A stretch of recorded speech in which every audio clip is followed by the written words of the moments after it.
What a game this was. Honestly, what a final match day this was.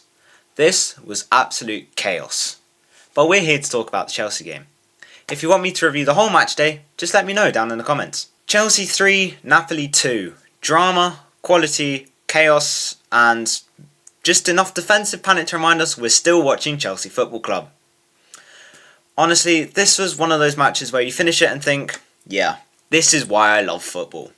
Goals, momentum, swings, individual brilliance, tactical battles, and moments where both managers probably aged about 10 years on the touchline.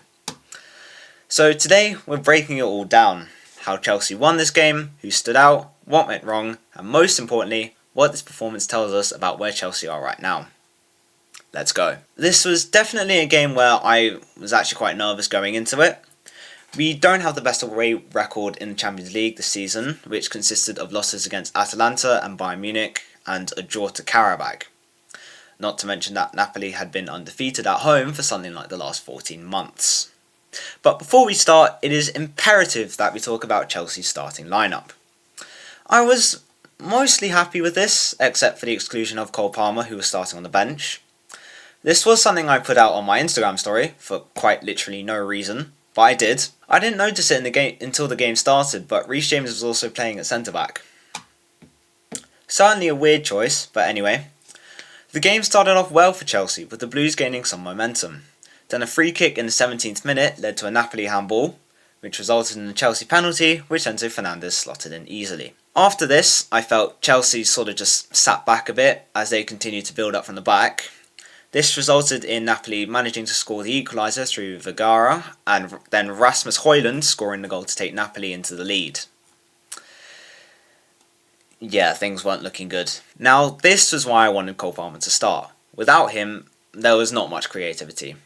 Granted, this was why Esteban started, so he could bring that creativity, which he proves in the multiple games when Cole Palmer was out injured.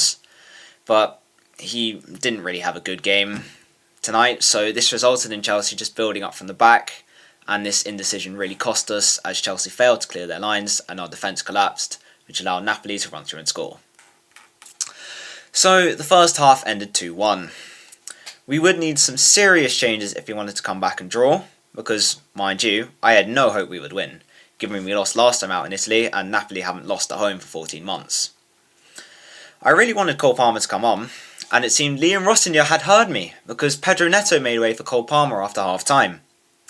This had me yelling, "Thank you, Liam," which was something I never thought I would hear myself say. Now, I wanted Cole Palmer to come on because, well, I know he would make an impact on this game. He's Cole Palmer. He is class. And I was proven perfectly right when in the 61st minute, a Cole Palmer assist found João Pedro, who fired a rocket into the back of the net for the equaliser.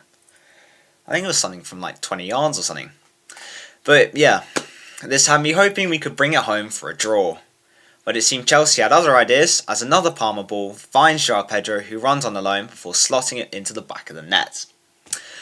But the game wasn't over yet, as a Napoli chance from Romelu Lukaku was stopped by a super Robert Sanchez in between the sticks for Chelsea.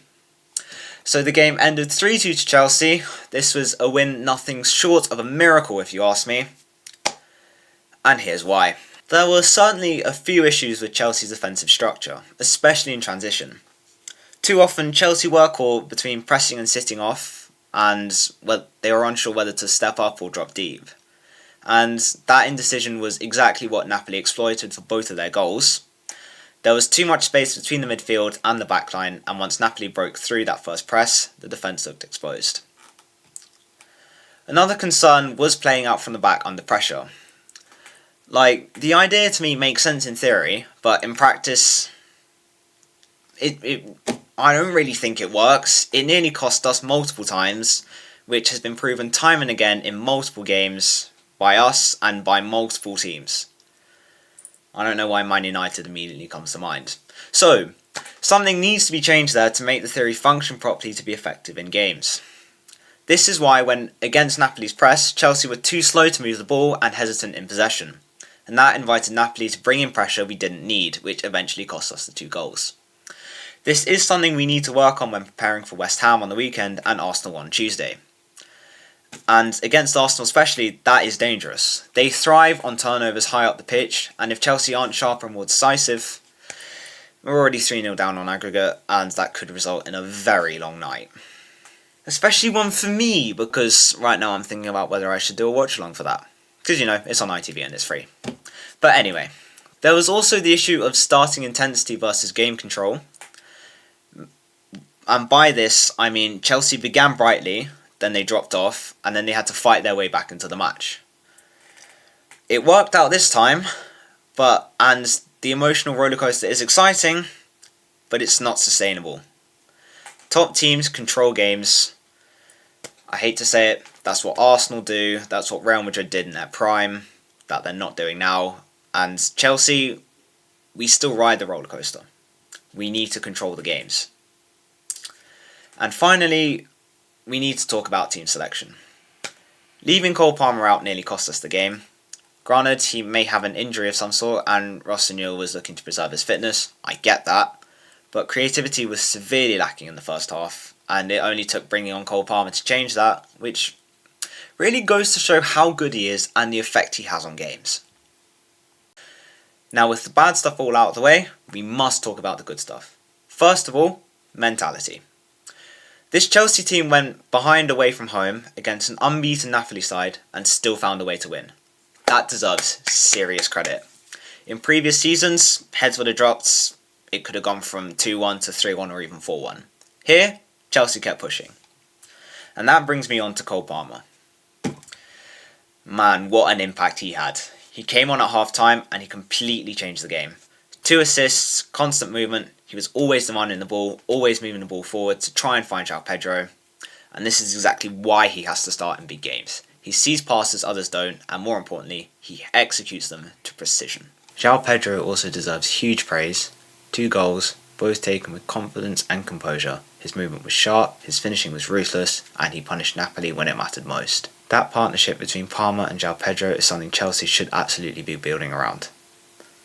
I also want to shout out Robert Sanchez. That save from Lukaku late on? Massive. That's the kind of moment that wins games, and potentially seasons. This is also why we got to see this photo at full time. Midfield wise, there was a real fight. Duels were being won, second balls were being contested, and when Chelsea needed to dig in, they did. So, heading into West Ham and Arsenal over the next week, this performance tells us a lot. Chelsea can fight, they can create, and they can win big games under pressure. But they still need better defensive organisation, cleaner build-up play, and braver selection decisions from the start. If Chelsea even fix half of those issues, this team becomes genuinely dangerous. I'm hoping the return of Anselmino from Dortmund may help with that defensive strength and organisation, but honestly, given the ownership and management of this club since it was taken over, who knows what's going to happen. This also leads me to my man of the match, which has to be João Pedro. This is quite funny actually, because I was seeing people on Twitter wanting Pedro to be taken off around the 60th, 70th minute, mainly because he hadn't really done anything, and then he went and did that. So kudos to him. But yeah, he scored against Palace, he scored against Napoli. I am really hoping he keeps this run of form into the next week. So, for my closing thought, this was a chaotic, emotional, brilliant football match. It was not perfect, but it's a massive win. So let me know in the comments, was Cole Palmer the game changer? Who was your man of the match? And are you confident going into Tuesday's game against Arsenal? Like, subscribe, and I'll see you in the next one.